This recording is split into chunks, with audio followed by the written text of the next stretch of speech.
E hoje eu posso falar, procura um psicólogo, você que está precisando de um psicólogo.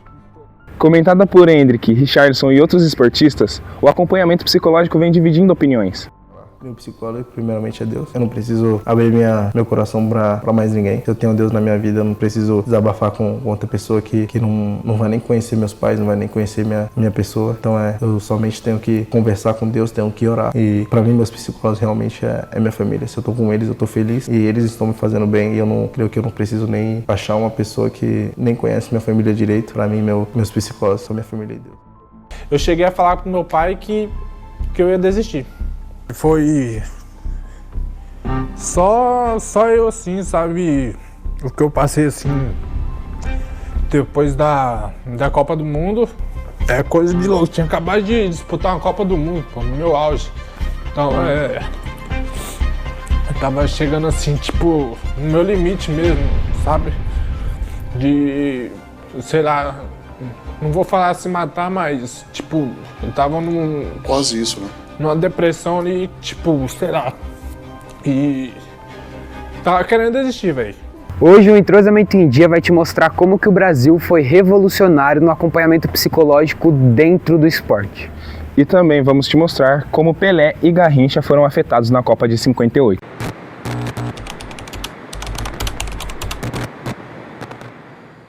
O principal nome dessa história é João Carvalhais. Em 1957 surgiu um novo nome da psicologia no esporte brasileiro. Nesse ano ele era contratado pelo São Paulo por conta de um ótimo trabalho que ele fez na Federação Paulista de Futebol. Na época, João fazia muito sucesso.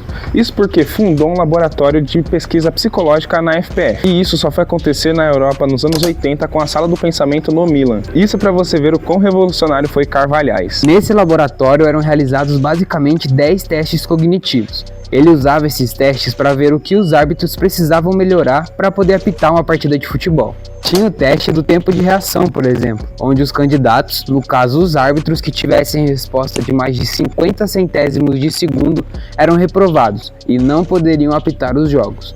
Além de psicólogo, Carvalhais era também jornalista e comentarista especializado em pugilismo.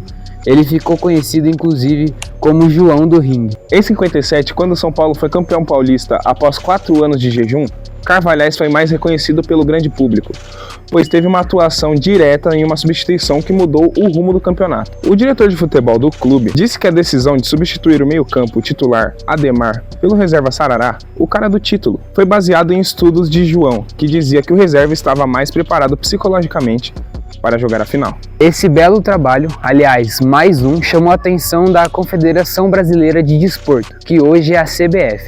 E vale lembrar para vocês que nessa época o Brasil vinha de várias vergonhas nas Copas do Mundo.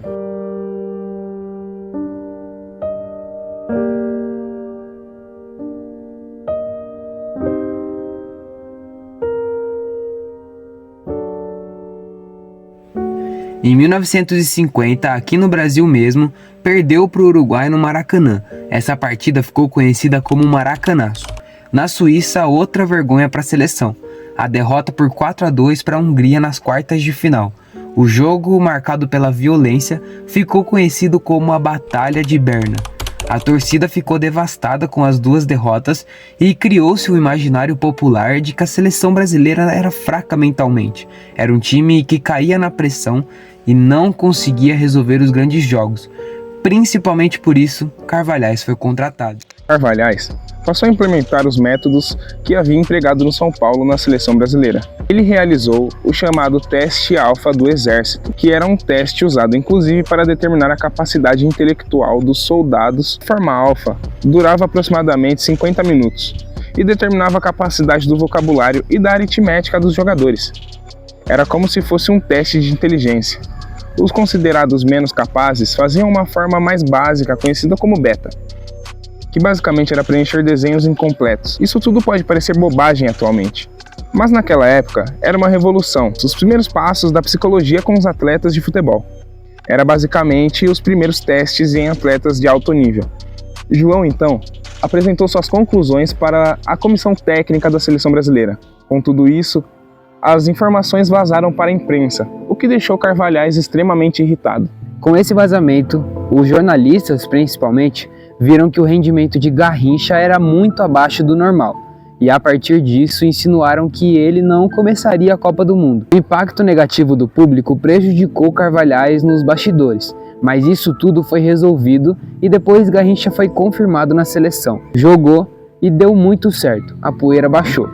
Até que a delegação da seleção viajou para a Suécia para aí sim começar a Copa do Mundo, e ele continuou a trabalhar com os jogadores. Dessa vez ele adaptou um novo teste, o psicodiagnóstico miocinético. Esse teste, os jogadores receberam um papel em branco e podiam desenhar o que eles quisessem, com base nos movimentos musculares. O psicólogo, nesse caso João Carvalhais, conseguia ver qual era o temperamento de cada jogador. Mais uma vez ele inovava. Como gerou controvérsia lá no início, aqui não seria diferente. Na autobiografia de Pelé, ele citou João Carvalhais. Abre aspas. Como parte dos nossos preparativos, o psicólogo da equipe, Dr. João Carvalhais, tinha feito testes com todos os jogadores. Precisávamos fazer desenhos de pessoas e responder perguntas, o que em tese ajudaria o Dr. João a fazer avaliações sobre se deveríamos ou não ser escalados. Quanto a mim, o psicólogo concluiu que eu não deveria ser escalado. Abre aspas. O Pelé é obviamente infantil. Falta a ele o espírito de luta necessário. Fecha aspas. E também teve um papo que o Garrincha, que gerou aquela polêmica lá no início, também não estava sendo cotado para ser escalado. Ele estava sendo taxado como imaturo. Essa tentativa de tirar Pelé e Garrincha da Copa do Mundo, obviamente não foi acatada, como a gente sabe, né? Os dois foram essenciais para o primeiro título da seleção brasileira de uma Copa do Mundo e a gente agradece.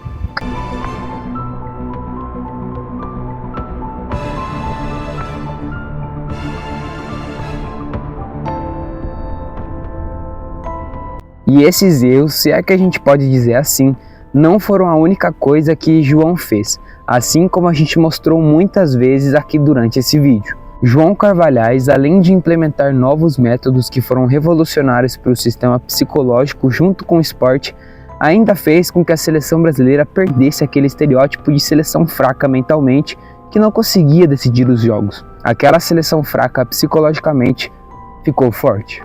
Alguns jogadores daquela seleção não curtiram tanto assim o trabalho de João Carvalhais, talvez porque só analisaram as polêmicas de Pelé e Garrincha, por exemplo, mas teve outros jogadores que viram aspectos positivos no que fez João na seleção. O goleiro Gilmar afirmou que ele deu aos jogadores a chance de usar ideias que melhorassem o desempenho dentro de campo. Nilton Santos disse depois da Copa que João fez com que a seleção brasileira aprendesse a entrar em campo sorrindo. Esse estereótipo de Brasil alegre que a gente conhece até hoje pode ter começado lá em 58 com João Carvalhais. Infelizmente, a CBD não reconheceu muito João Carvalhais após a Copa de 58. Entretanto, João estava ganhando notoriedade fora do país. Revistas espanholas, francesas e até americanas estavam querendo entrevistá-lo. Esse reconhecimento internacional, querendo ou não, ajudou João a ficar um pouco mais feliz, porque ele estava muito frustrado com esse não reconhecimento da Confederação Brasileira de Desporto. João talvez tenha estabelecido o caminho para que profissionais importantes do futuro, como Bruno De Michelis, renomado cientista esportivo do Milan, fizessem avançar o uso da psicologia no futebol do mais alto nível. Carvalhais deixou seu legado no futebol brasileiro, e apesar de muitos anos terem se passado, ainda sonhamos em ver uma parceria entre a comissão técnica e a psicologia no esporte, além do que a gente já sabe de que é importantíssimo estar 100% fisicamente e 100% mentalmente.